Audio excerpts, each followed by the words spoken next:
നിലമ്പൂർ ഉപതെരഞ്ഞെടുപ്പ് പ്രഖ്യാപിച്ചിരിക്കുകയാണ്. നിലവിൽ എങ്ങനെയാണ് ഇടതുപക്ഷ ജനാധിപത്യ മുന്നണി തെരഞ്ഞെടുപ്പിനെ നോക്കുന്നത്?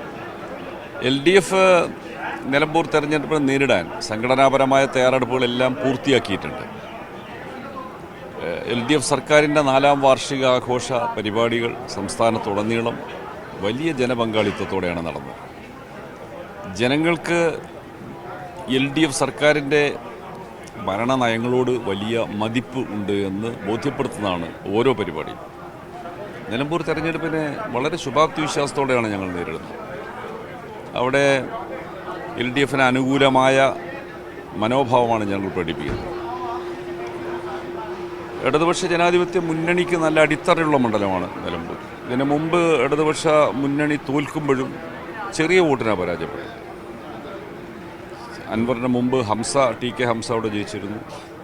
LDF എന്ന നിലയിൽ 1980 വിജയം നേടിയിരുന്നു. പല സന്ദർഭങ്ങളിലും വിജയം കൈവരിച്ചിട്ടുണ്ട്. അതുകൊണ്ട് LDFന് നല്ല നിലയിൽ വിജയിക്കാനുള്ള എല്ലാ സാധ്യതയുണ്ട്. വിജയിക്കുമെന്ന് സുനിശ്ചിതമാണ്.